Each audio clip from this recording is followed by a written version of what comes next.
I am Halli Casser-Jayne, and welcome to the Halli Casser-Jayne Show, where along with my partner in politics, veteran White House correspondent, and Time and Newsweek alum Matthew Cooper, we slice and dice all things politics, and some days are lawmakers too. On this episode of the Halli Casser-Jayne Show with Matthew Cooper, it's the B words. Biden as in Joe, Bibi as in Bibi Netanyahu, Barbara as in Barbara Bush, the border as in what a mess, blame, whose is it? And that's just where we begin in our second half hour conversation about the woman of the Bush dynasty with the author of a groundbreaking, sizzling new book, the biography Grace and Steel, Dorothy, Barbara, Laura, and the Women of the Bush Dynasty, J. Randy Taraborrelli. But we begin with Halli and Matt. Here we go. Good morning, Matthew. Good morning, Halli. How are you? I don't know. I think I'm still having COVID effects. Well, I know the feeling. You know the feeling. Come down here, then you'll really know the feeling. We don't have time really to do much on an update. I just do want to say this, that 550,000 COVID deaths in the U.S., that's where we are, and 30 million confirmed cases. And despite all the warnings, Matthew, nobody is paying attention anywhere. Republican governors are just going, open it up. And you know what? Some Dems are too. The scary part about that is that it's on the rise in so many places, and where it's not on the rise, it has plateaued at an outrageously high number of cases per day. The media is kind of pulling away from the story because so much else is, percolating, but I don't think they should, because health comes first.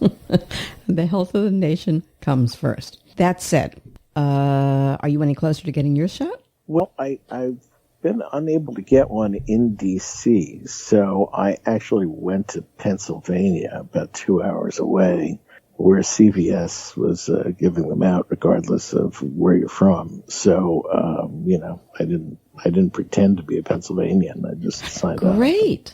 I got the first shot, the Pfizer, and, so one down, one to go. Did you have any side effects? My arm was sore. I think I felt kind of tired, but nothing terrible. Yeah. Not the first one's not that didn't mean either.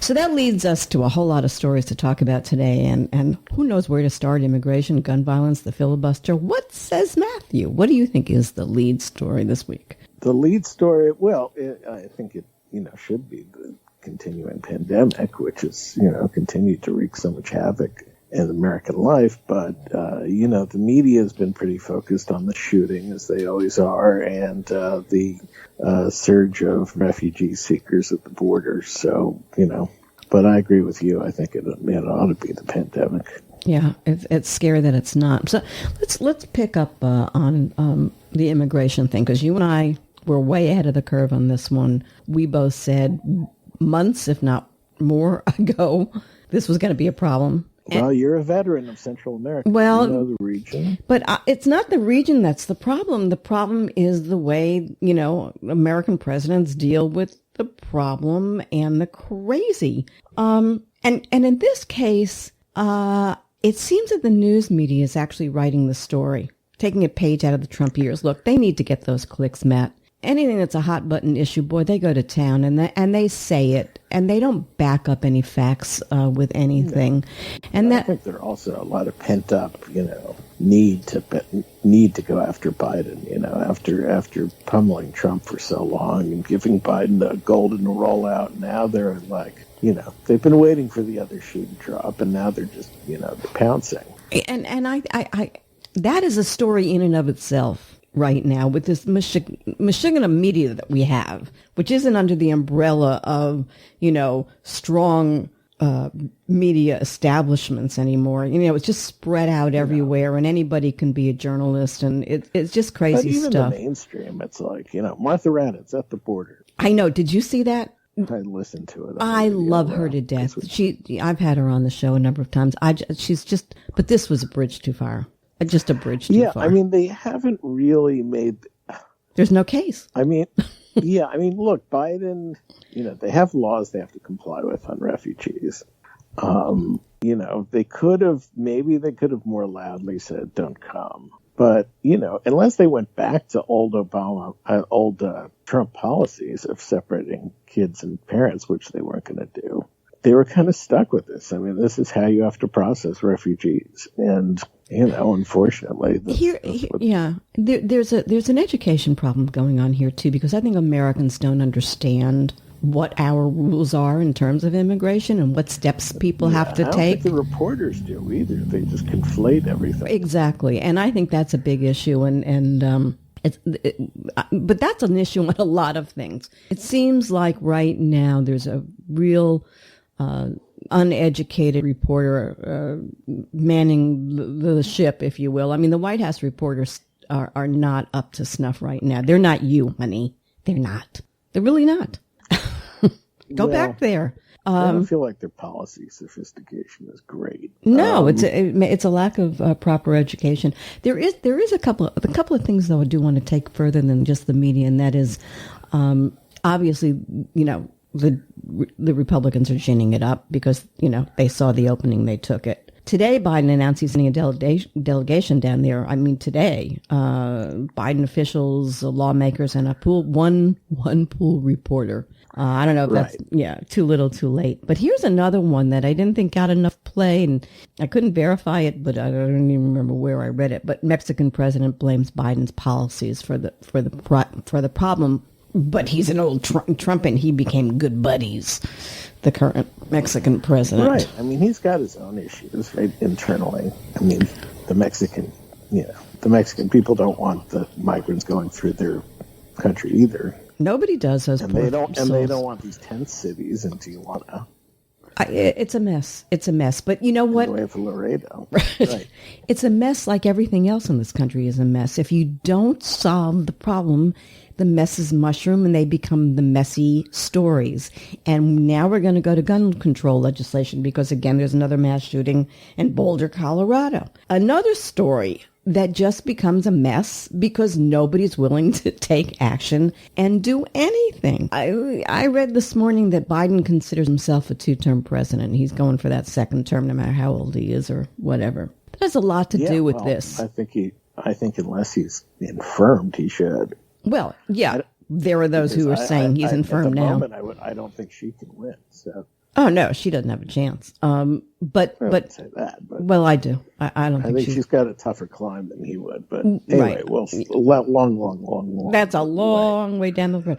But the reason I bring that up is because he has a chance to do something really powerful here. Because if he can't get the legislation done between the two parties, he can take an executive action, and that was his knee-jerk reaction yesterday. On the guns. And today he said what can he do on his own? He said he would take an executive action of some sort, maybe, to say, we're going to put a moratorium in.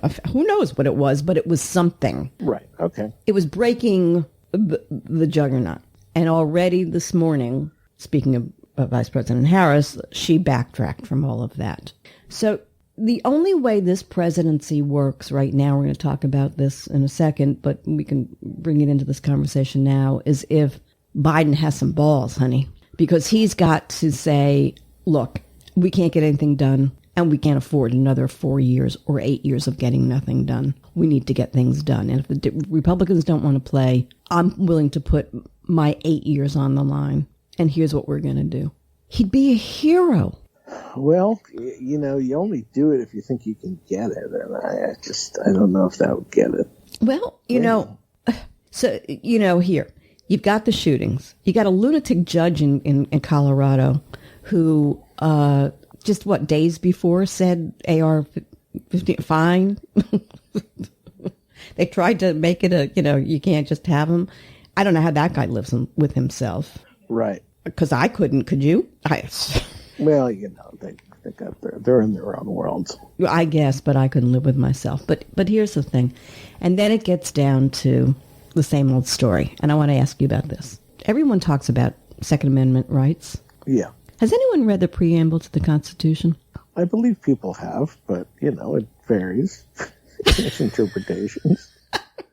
Here's what it says. We, the people of the United States, in order to form a more perfect union, establish justice, listen to this one, ensure domestic tranquility, provide for the common defense, promote the general welfare, and secure the blessings of liberty to ourselves and our posterity. Could you please explain to me how the Second Amendment deals with any of those issues? Well, that's why it's an amendment, That's why getting rid of slavery is an amendment. Well, but the point being, which came first, the chicken or the eggs, and which do we govern by? Well, this is kind of philosophical discussion, but... is there something wrong with that? No, it's fine. I just think, the world we live in, the Supreme Court did a picture ago on guns, and I think this court seems poised to make it worse, a lot worse, so... I guess what I'm saying is that's a conversation I have not heard coming from the left. Well, they should definitely try to seize the Constitution. I think they try with the well-regulated militia line in the Second Amendment. It's not, but hey, this is what it really means. But it's not working. And that's my point. So my point is it's not working. And therefore, what we need to do is have something different and take it from a different point of view. Joe Manchin, let's go to him. He pisses me off every week, but this one was a bridge too far for me. He says, I am a gun owner. That's his favorite line. What does the I have to do with it? Well, that's okay. Look, you got to show your bona fides that you're not taking away guns. And no, A rating from the NRA, which doesn't even have any money anymore. He went out on a limb for his bill 10 years ago, and I think he's an idiot. And he's under a lot of attack, but we're going to talk about the second attack. He's going to get a lot of heat on a lot of things, but just, thank your stars every day, he's still a Democrat. Well, yeah. Who's the Republican who they can get to cross the aisle? I don't see it. I don't think Murkowski and Collins will do it. Well, not Collins. For Collins. They're hunting states, and I just don't see it. So. Somebody somewhere has got to get through to somebody. He's on his way out. He's shown a willingness before. Somebody's got to do something. We move on because we're in such short time here. Bibi Netanyahu, Israeli elections. You got to explain it to me because I just, it feels like every 3 weeks there's a crazy election and he sort of ends up. It's a parliamentary system, and that's screwy in the first place. That never. Right. Okay, so we know that. So basically, I was stunned last night when they started saying, he got 61 in the exit polls. The last time they said the same thing, and the same thing happened last time, which was, no, we didn't get 61. He didn't even get 60, and he had to put a coalition together. It's a coalition government. The weird part here is there's still 450,000 votes out there in write-in votes that they have, and they don't get to those till Friday. But the Islam's Ram party, an Arab party. Yeah, right. Is that joint list? No, it's the Ram, R-A''A''M party. Okay. And they actually got seats, which they didn't think they were going to do. And the only Drudge there were 5 ways he could still survive. They're going to have another vote, and because there's going to be a 5th election, because nobody really won. And I don't know that he can put the coalition together because he's saying no way he's going to make a deal with the Arabs. And I bet you he makes a deal with the Arabs. And it's all up in the air, and it's all crazy crap. And basically where it is that country is in the same position we are, which is it's a 50-50 country at this point. And you've got one of the right wingers who could possibly come over, but it's going to take more than one at this point for him to put the coalition together. And then hanging over his head is this trial, because the whole reason of keeping him in power at this point, because I'm sure he'd like to walk if he could, is he's under trial for really bogus, silly, crazy political, assertions, because this guy's been in power 12 years this time, but before that he was in 2, and he was as clean as a whistle. So it turns out, by the way, there's been a Stop the Steal campaign. Maybe that's why he met with Trump in New York, trying to steal it away from him. So that's where we are on BB. Okay. Nothing much. Go to the filibuster. So here's news breaking this morning. Bacalo says he hasn't spoken to Biden. They're not talking. A couple of days ago, he came out screaming like a lunatic about, nuclear war if Right. It's the end of the world. Yeah. It's over. Goodbye. It's done.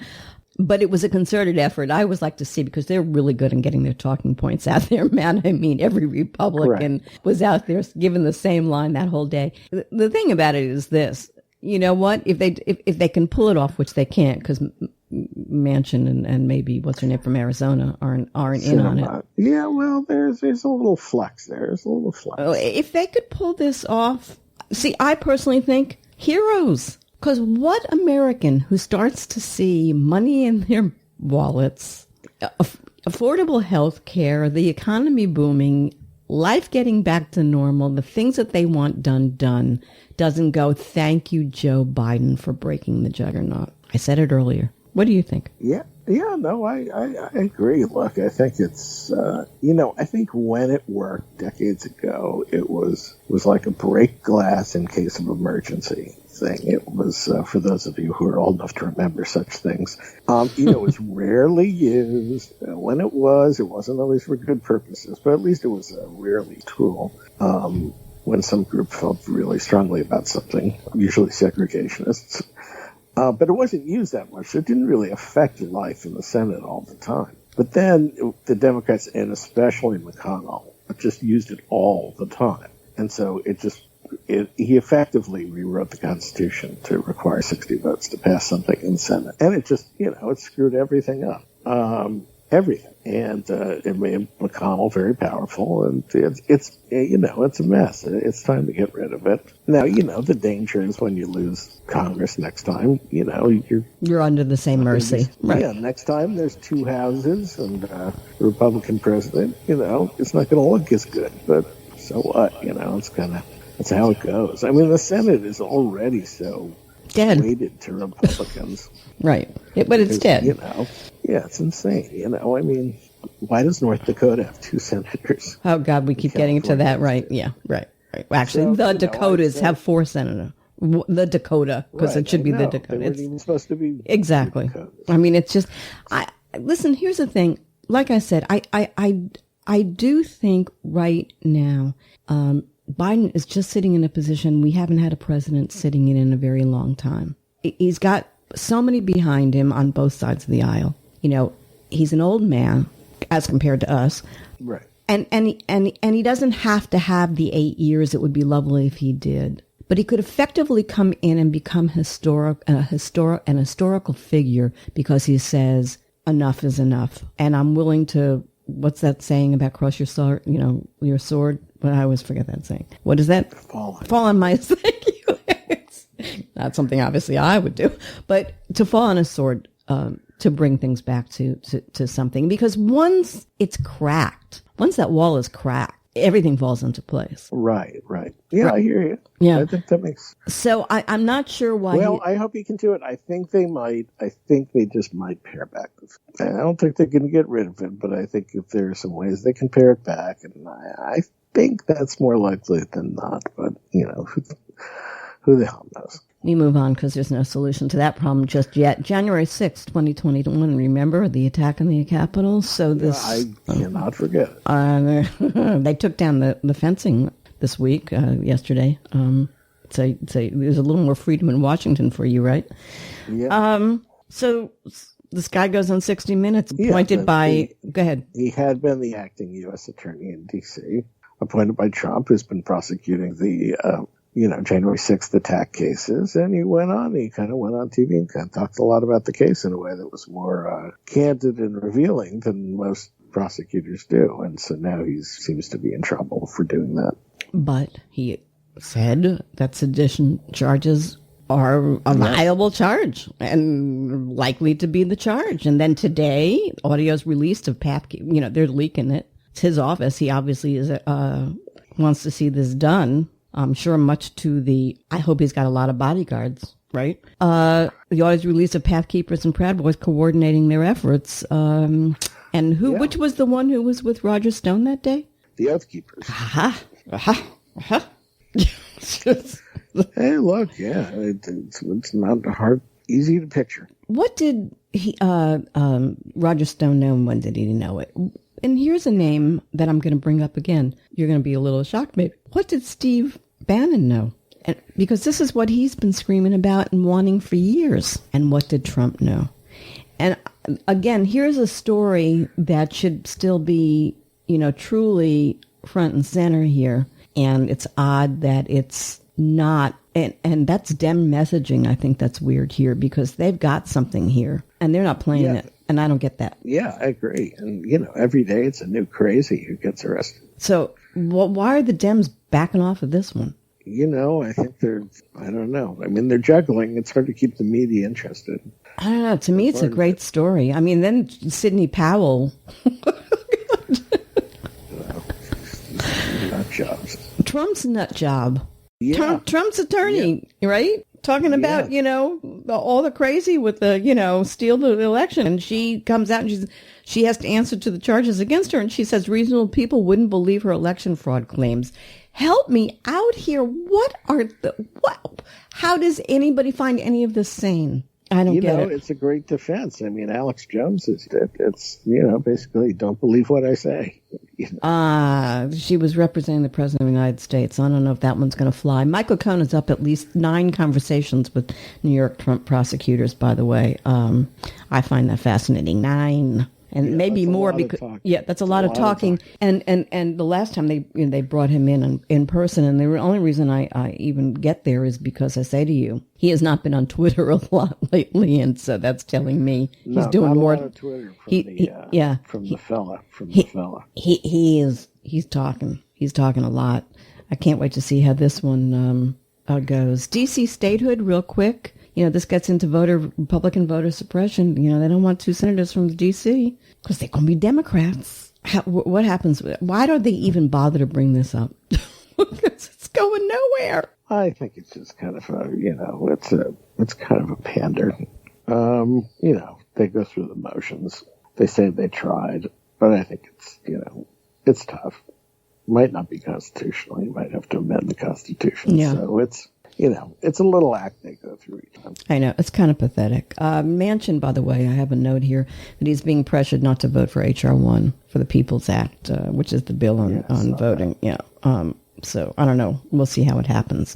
So because we're so short on time, we're going to do a little lightning. We're going to bring up a lot of things. Okay. Trump threatening a return to social media, but not Twitter. Can only hope. Jack says he ain't coming back to Twitter. Yeah. Twitter is useless at this point. It's way down, don't you think? I mean, it's just not doing what it was, and can't wait to see. Of course, their game right now on Twitter is not only can you see that there's not a lot of action on Twitter as to what it was, just 6 months ago, but they're throwing people off of Twitter left and right for bullcrap, playing that Facebook game with everybody's in. They did it to me. They did it to everybody I know. And I'm wondering why they think that this is going to be they're going to keep people there, because people are leaving there because of the craziness of Twitter. So stop it, Twitter. What are you doing? Right. I hear you. Yeah. Bernie Sanders is saying they should take him back. Yeah, right. Okay. A return of earmarks. What do you think about that? I'm sorry, I didn't hear what the you return said. of earmarks. Oh yeah, good. I think it helps the machinery of government run. It's good.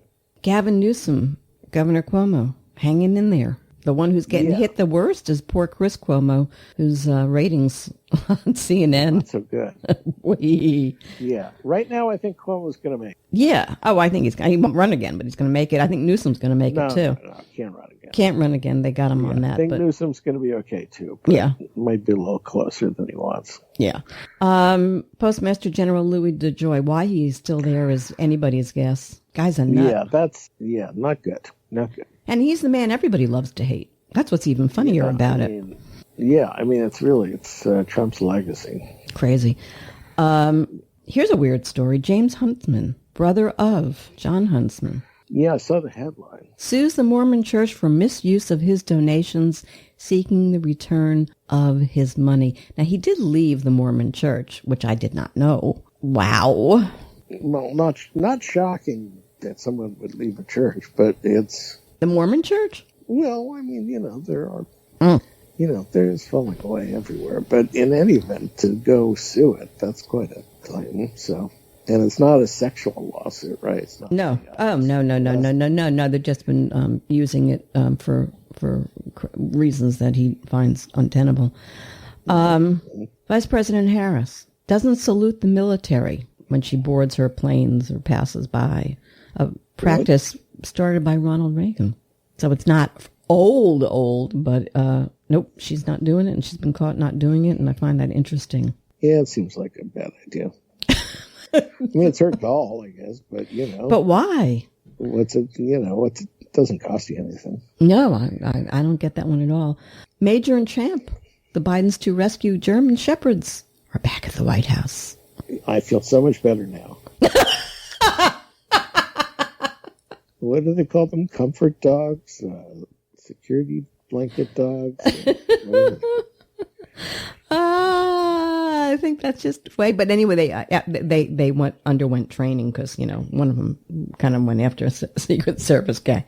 But they're back. But, Barney, the Bush dog, did the same, really bit the hell out of somebody in the White House. And I bring up Barney. Stick around for the second half hour, folks, because my friend, J. Randy Taraborrelli, has written the most amazing book called Grace and Steel about the Bush women, and it is juicy, groundbreaking material in here. I mean, Barbara Bush, you thought you knew her? You didn't know her.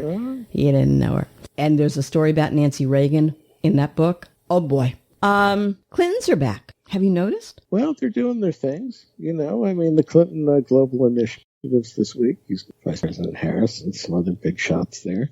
And they've been quoted, and Biden is talking to Bill.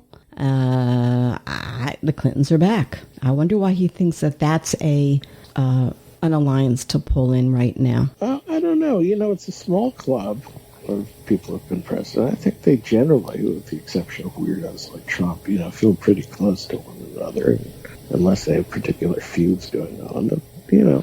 Well, Bill had been out of everybody's orbit for a while there because of the shenanigans, some of his crazy with the election of Obama. So I'm very curious to see where this is leading, because there's something going on here. Oh, I do have one other thing. I want to talk about Fox News very briefly here. Hannity, Fox News, and they're not doing news anymore. They're just out and out lying. Not that they always weren't, but now it's getting to the point where they're not even trying to cover it up. And Hannity's got this new thing: Biden spends most of his day sleeping. I find this offensive and not just unpatriotic, but it doesn't. I don't want the airwaves trashed like this. FCC, get your acts together and stop this. Yeah, no, I agree. It's not a news outlet. Certainly not after 7 p.m. Yeah, and it's a problem. It's a problem. It's a problem. It's a problem. Leaving a sad note, we lost a really amazing actor who never quite got the respect that he deserved, George Segal. And he took me under wing back in the day. I spent a lot of time with him at a bar where he used to come and play his banjo. And he was more fun than just about anybody I ever ran across. Oh, nice. So, I didn't know that. Rest in peace, George. Gone too soon. He's had so much life left in you. He was having bypass surgery and blah, blah, blah. Oh, boy. Yeah, that was the end of that. So I guess we leave it there. All right, you. Ta-ta. See you soon. You were listening to the Halli Casser-Jayne Show. The Halli Casser-Jayne Show posts new podcasts weekly at hallicasserjayne.com and is available wherever you listen to your podcasts. Be sure to find us on Spotify, YouTube, Apple Podcasts, Google Podcasts, Stitcher, and on all your favorite apps. You can find the Halli Casser-Jayne Show on your Alexa device, too. Just say, The Halli Casser-Jayne Show. Oh, and come play with me on Twitter at Halli Show Quotes. Randy Taraborrelli knows how to write a biography that's well-researched, historical, both fascinating and informative, eye-opening, always eye-rolling, and always fun. The author of 20 biographies, most of which have become New York Times bestsellers, with his latest book, Grace and Steel, Dorothy, Barbara, Laura, and the Women of the Bush Dynasty, Taraborrelli doesn't disappoint. This is the story of the unsung heroines of the inimitable Bush family dynasty.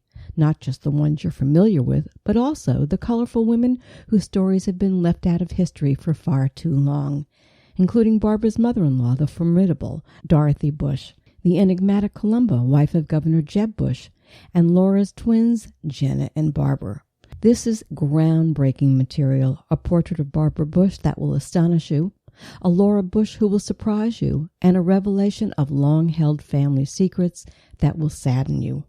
Hold on to your hats. This is quite the ride. Let's talk with J. Randy Taraborrelli. Okay, so Randy, I think of all the guests I've had on the show, you've been on the show the most, I swear. It's like, you put these books out so fast, it's impressive.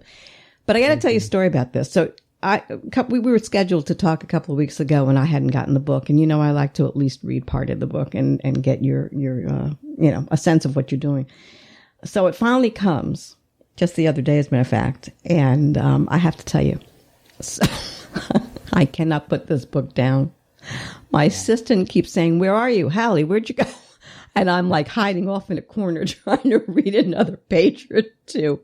This is just one of your best, I have to tell you. I mean, this is what a book. Did you have as much fun researching and writing Grayson Steele as I'm having reading it? I mean, because seriously, this is a great read. Thank you so much. I mean, I love hearing that. I had so much fun with it, but I have fun with all of my books, and I mean, I have this theory that if it doesn't keep me up at night, it won't keep my readers up at night, And I really feel like, I think if you enjoy it, you sense how much I enjoyed writing it. I really think that you get as much of a sense of an author of a book as you do the subject. And I think that when people really don't often understand that a book is a reflection of the writer as much as it is a reflection of the subject. And I think that when you read my books, you sense what's important to me, what matters to me, and you get me, when you read my books. And absolutely, so yeah, it's true. If you enjoyed it, that makes me so happy, because I want my readers to enjoy the work, and I also want them to love the subject, and that's not to say that there aren't going to be times in the journey when you're going to maybe not like them as much, but I think that the book reflects, the human condition, in the sense that, we all have our moments, and I think you see in this book that, the women, you fall in love with them, I hope, along the way, but you also see their faults and, their challenges, as well as the glory of being the Bush women. A couple of things on that, but I want to start here. Why are you writing about these women now? I mean, some would say the Bush dynasty has been relegated to the ash heaps of history. Yeah, a lot of people would say that, I think. I mean, I never think about that when I'm writing a book. I don't think about, well, is it going to be commercial? Is it going to sell? Will people be... I only think about what interests me, And and then I hope that when it's finished, a person who might not be that interested in that subject will read it and find themselves swept away by it anyway, I had the idea of writing about Barbara Bush 20 some years ago when I interviewed her for a women's magazine, and I wanted to write a book about her then. And I approached her with the idea, but she was in the process of writing her autobiography. And so she begged off. And I remember President Bush, H.W. Bush, called me and said, give her some time to get this one out of her system, and I'll bet she comes back to you. And so I waited, and she never came back. And so I just went on with my career and wrote, Grace Kelly, Elizabeth Taylor, and 4 books about the Kennedys. And, I just went on with my career. And then a few years ago when I did Jackie, Janet, and Lee, which was the story of Jackie Kennedy and her mom, Janet Auchincloss, and her sister, Lee Radziwill, I thought it would be interesting to apply that same standard to the Bush women. And that's how this book came about. A couple of things also on this. The term dynasty is very fascinating to me. It's a fraught term these days, probably because of what's going on with the royals kind of thing. But Before we get into the meat of it, do you see them as a dynasty or not? Well, I personally do. I know that when I talked to Barbara Bush and mentioned the word dynasty, she didn't want to hear that at all. She didn't like the notion of the family as being a dynasty, because dynasty suggests money and power. And that's really not what the Bush women were about. That's not to say that maybe some of the men weren't about that, but the Bush women were not about money and power. And they saw themselves as public servants. That's how Dorothy Walker Bush raised her children. George H.W. and his siblings. And that's how Barbara Bush raised her children. That would be George W. and his siblings. They were raised to place a premium on the notion of public service and patriotism. And I think that that's so important nowadays, especially right now. I think that patriotism really matters today. And I wanted to write about sort of old school patriotism in this book, Yeah, remember that? Yeah, I remember old school patriotism. Before it had all kinds of hidden meanings. Oh gosh. When it was just patriotism for the sake of patriotism, and that's what I wanted to write about with this book. I really wanted to write about patriotism, and I found that not only were the Bushes patriotic, but they attracted families, women, and their mothers who were also patriotic in their own way. I thought it was so interesting that Barbara Bush's mother, Pauline, for instance, taught a workshop in faith and patriotism, and how you can, sort of manage the two, and how to combine your religious concerns with your patriotic concerns. Yeah, that's a fascinating part of the book story. Yeah, I like that. Yeah.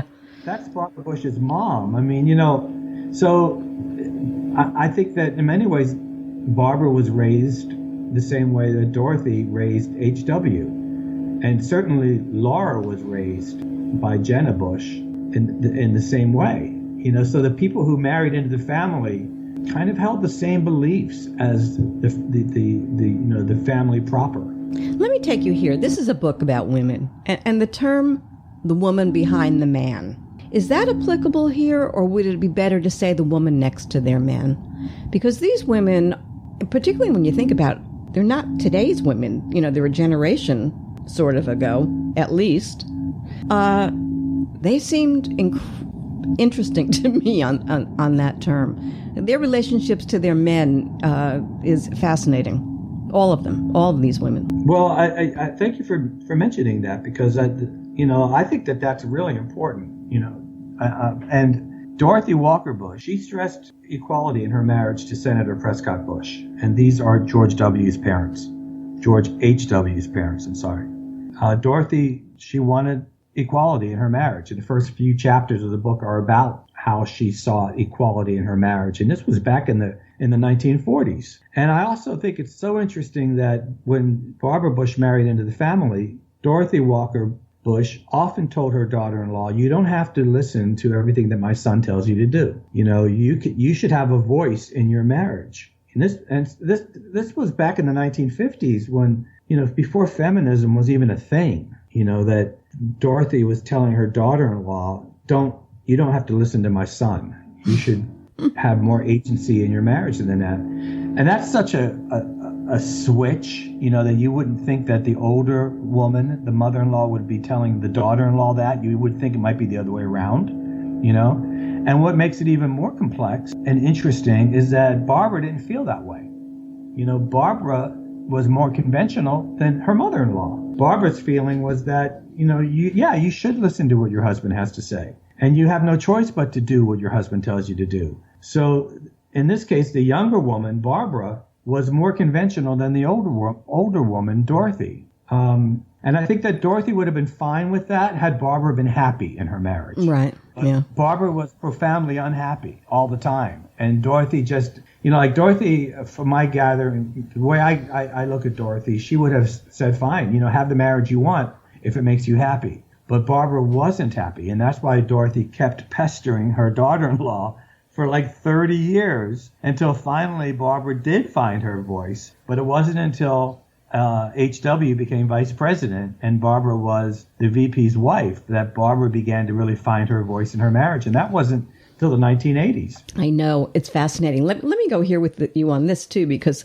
boy, first of all, I got to tell you something.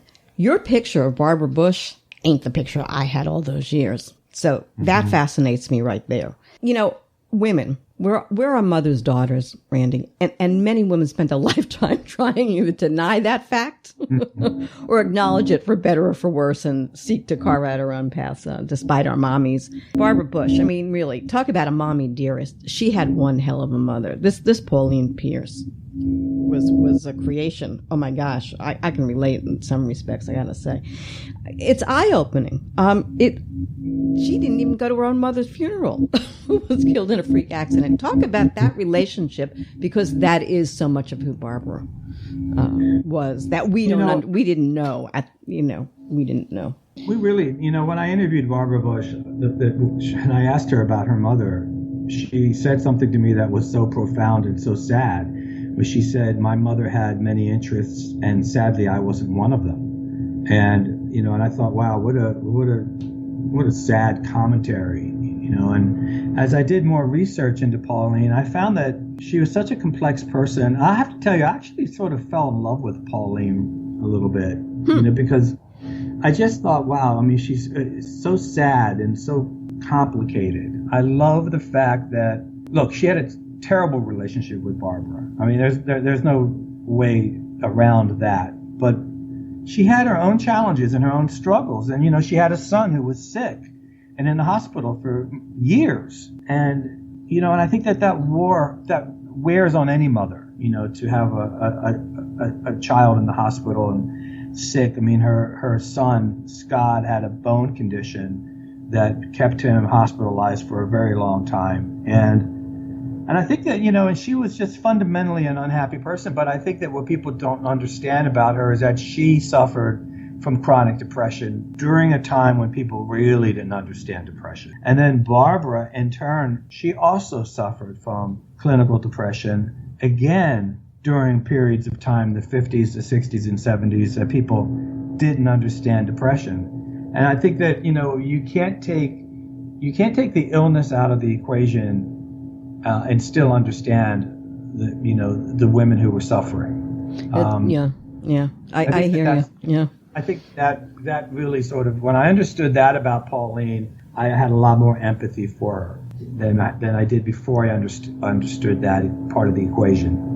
It's never easy having a mother who, just beats on you to get you to be something either that you just inherently are not, or to meet some kind of expectation that the mother has. I mean, that's just never, good. I still can't even, in some ways, I'm going to have to think about this a long time after I finish this book, because, as I said, this Barbara ain't who I thought was Barbara. I mean, they PR'd her into a whole different, person than we all knew. You thought she was an attractive woman. I can't tell from the photos in the book, and the book has great photos, folks, so there's that too. But she never thought she was pretty. She was a big girl. She struggled with her weight when she was a girl, probably. And there was, what's the great line in the book about when she had the baby, she gained 60 pounds when she never took them off, or she'd been trying to take them off ever since. I cracked up. Only you would write that. But it's true. But that's the thing. There's this weird thing about Barbara. Now, look, most of us know the tragedy about the fact that they lost George and H.W. and she lost their 3-year-old daughter, Robin. And you bring up the depression. I had no idea that she had been that monumentally depressed. She'd even considered suicide? Well, I think that what really astonished me was, the book that I had mentioned earlier that Barbara was writing when I first met her. When that book came out, her autobiography, that was the first time her children even knew that she suffered from depression, was when they read it in her book. And I think that really says a lot, about how hard she worked to keep that a secret, not just from the world, but from her own family. And I think that speaks to the shame that people felt who were suffering from depression, who suffered from depression. And it's still to this day, there is a stigma attached to it, and people really don't understand depression. I mean, they just think that, she's in a bad mood, or she's having a bad day, or, that's just who she is, all those kinds of things that people come up with because they don't understand clinical depression. And I was astonished to find that, her children didn't know that she suffered from depression until they read it in her book. And I just think that it's very, it's very sad, that to suffer silently, and yeah, Barbara was suicidal, and she herself wrote in her book about the time that she thought seriously about driving into oncoming traffic and killing herself in that way, and that she had to pull over to the side of the road and sort of, get herself together and pull herself together from that sort of close call. Yeah, stiff upper lip was don't show your emotions, don't tell anybody your secrets. I mean, that's the generation she grew up in. I'm not so completely sure within the familial system that that's completely gone, but there you have it. But like I said, I don't know, formidable was always how I saw her. And my mother and I didn't like her. I have to tell you, it's interesting. My mother and I were kind of like she was with her mother. But that the one thing we always agreed on, we didn't like Barbara Bush. I have great love and respect for her after reading your book, I have to tell you. Wow. Because she seemed so one-dimensional to me and so powerful and so manipulative.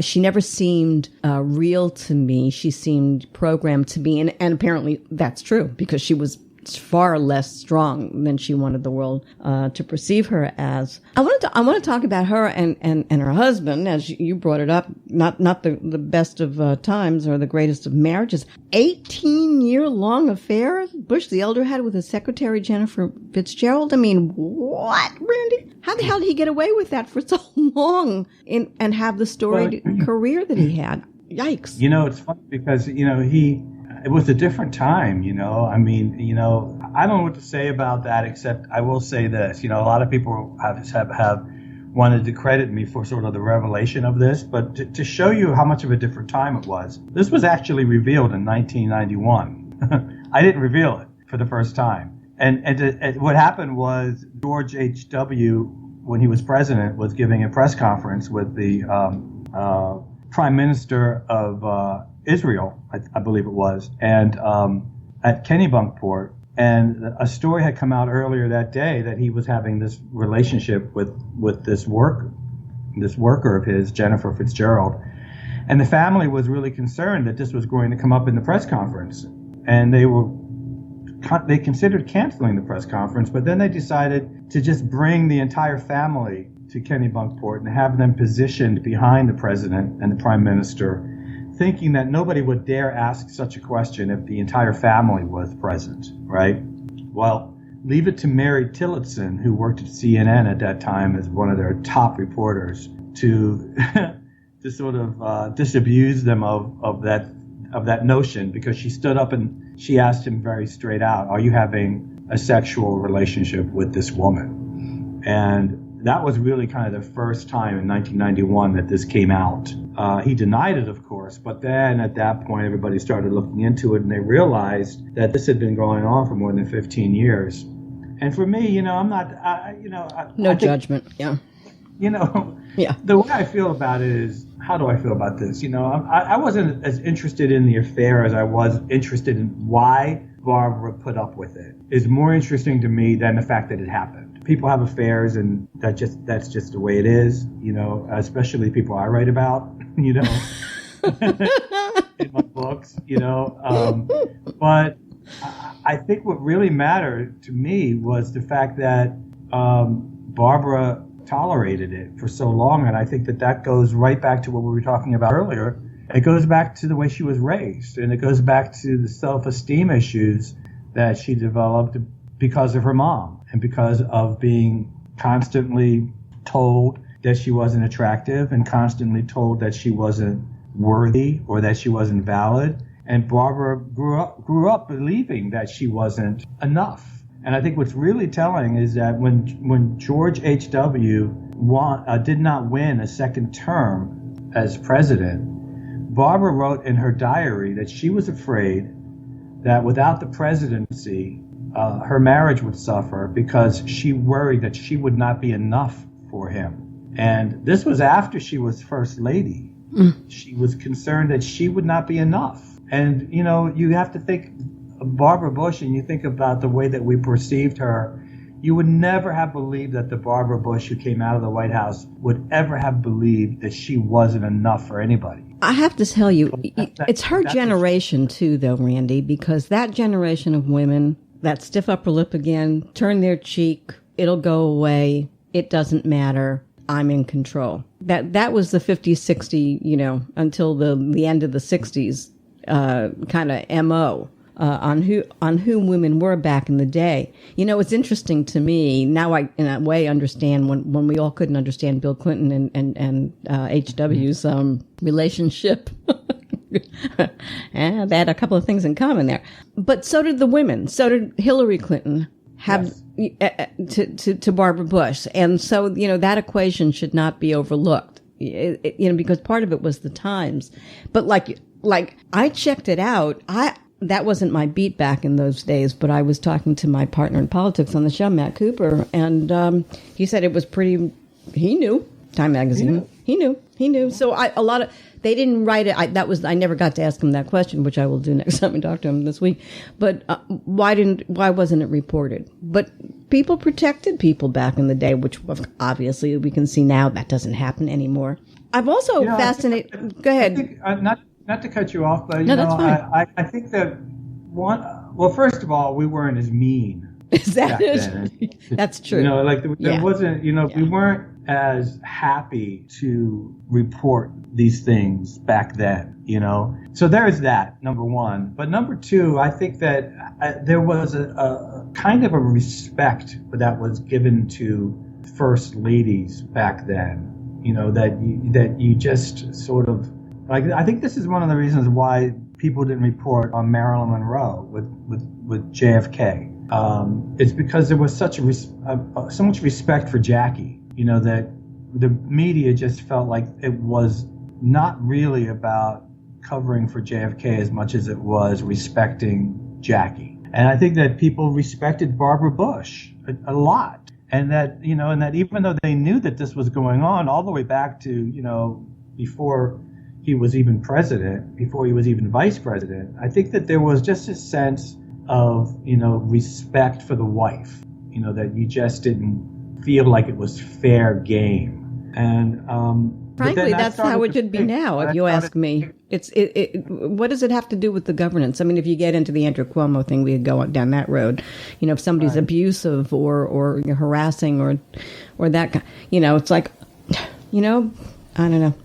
I'm of the old school. I can't believe I'm saying that, but I am. Leave it alone. It's between them. Well, a lot of people are very afraid to be of the old school. I know. I understand that. But me, I've always called a spade, so I'm. That's just who I am. But I mean, I don't know whether any of this gets anybody, including women. I guess that's my point. At the end of the day, I just don't. So, but that's we could do a whole show on that one. Yeah. I want to also talk very quickly because we're running out of time. I can't believe it. I have so much to talk to you about. I could have done an hour.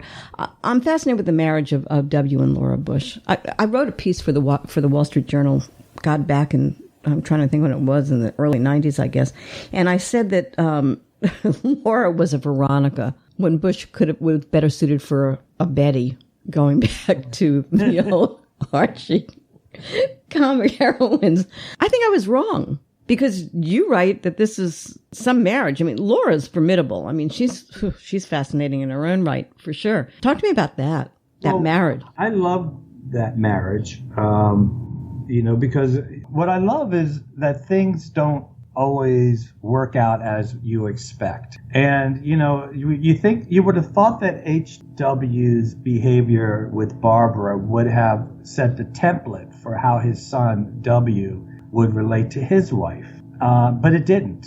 W came into that marriage with Laura as a completely different person and wanted her to have a voice in her marriage in a way that H.W. never thought possible with his own wife, Barbara. I mean, H.W. didn't even have a conversation with Barbara when he decided to run for president. I mean, you'd have thought that would have come up, but it didn't. His son W, always, Laura didn't have to insist on equality in her marriage the way that Dorothy Walker Bush did. She just got it automatically with W. He was just that guy. Sometimes you end up with a good guy, right? And even in my books, sometimes they end up with a good guy, right? Right. And Laura ended up with a good guy. And he was somebody who, Laura was suffering from post-traumatic stress because of an accident she had, 10 years earlier when she was a teenager. And she ran a stop sign and hit a car and killed a friend of hers from high school named Michael Douglas, and lived with the guilt of this accident for her entire life. And when she met W, she was really sort of a traumatized person. And he brought color back into her sort of black and white world. And she saw in him what his family did not see, because they always thought that Jeb, the brother, was destined to be the president, not W. They thought W was kind of a mess. And, and they made sure that he knew that they disapproved of him. And it was Laura who saw the public servant in W. And it was Laura who believed that he could do anything that he wanted to do. And so it was, my phone is ringing and I can't even find it. There you go. There you go. This electronic age we're in right now, we're doing, you hear her phones ring. At least my dog hasn't jumped up on me. No, my dog's sitting here right now, Randy. And he's a puppy, and he's only finally learning to be quiet while I'm interviewing. It's so cute. I know, mine too. Yeah, right? It's fascinating. But they're now characters in our lives on the airwaves, if you will. It's fascinating stuff. The thing, I want to just go back to Laura real quick. I might even go over, because this is too good not to keep going. But it's interesting with Laura. Number one, she saw an intellect in W that I just still don't see. So that's a good thing. I mean, that's a nice thing. But and maybe that's why it worked. I mean, she saw him as she sees him, and that's how she sees him. We were just talking about Florida off air. Forget Jeb, kiddo. I mean, that's it. But within the framework of this conversation, when Jeb did run and he got annihilated by Trump in the first 2 seconds. And I know you write about it in the book, we don't have time to talk about it, as the fact that neither his mother or his wife wanted him to run, as it were. Mm-hmm. But the Bush women did what fascinated me, and they rebelled against Trump. That was something. Particularly, in light of the presidents wouldn't do it, if you will. W didn't. W kept his mouth pretty shut until recently, actually, the other day. Yes. That just goes to show you who these women, as a conglomerate, are. Well, it does show you, that they're not politicians, so they have a little bit more latitude to be, to express themselves. Now, a lot of first ladies and decide not to do that, and that's fine for them. But Barbara and Laura and even Columba, right, the first lady of Florida at that point, they really felt like Donald Trump was somebody, that went too far. That this wasn't how they had been raised to treat people, and they couldn't believe, that somebody would say the things that he said and act the way that he acted, and also that kind of behavior then would have such a huge following, And I don't think that Laura and W, and I know that Barbara never, sort of reconciled, and HW never reconciled, how did any of this happen? And I think that a lot of people are still trying to figure out what the heck happened. That's a parlor game for the next century. I mean, there's no question about it. But I was going to say, 75 million people voted for him, for more of that. So there is definitely a reason for it. But, what I'm saying in my book is that the Bushes never really understood what the reason was, and they did, speak out against it. Fascinating. And Laura has been interesting because, there's a lot of talk about her being pro-choice versus pro-life, and, she's dangled that out. So she has shown a certain independence along the way, in her way, in that old school, of which she is a part of the generation. We got to go. So, let's leave them hanging. There's a great Nancy Reagan story in here, folks. Check out the Nancy Reagan stories. Those are pretty interesting. I've been speaking with J. Randy Taraborrelli. His new biography of the woman of the Bush dynasty is Grace and Steel, a book you won't be able to put down. For more information on the book and his many biographies, visit Randy's website at jrandystaraborrelli.com. Thank you for tuning in to the Halli Casser-Jayne Show, a production of Resec LLC. The Halli Casser-Jayne Show posts new podcasts Wednesdays, 3 p.m. Eastern, and is available at hallicasserjayne.com and on all your favorite apps. Be sure to visit us on Apple Podcasts, Spotify, Google Podcasts, and follow me on Twitter at The Halli CJ Show.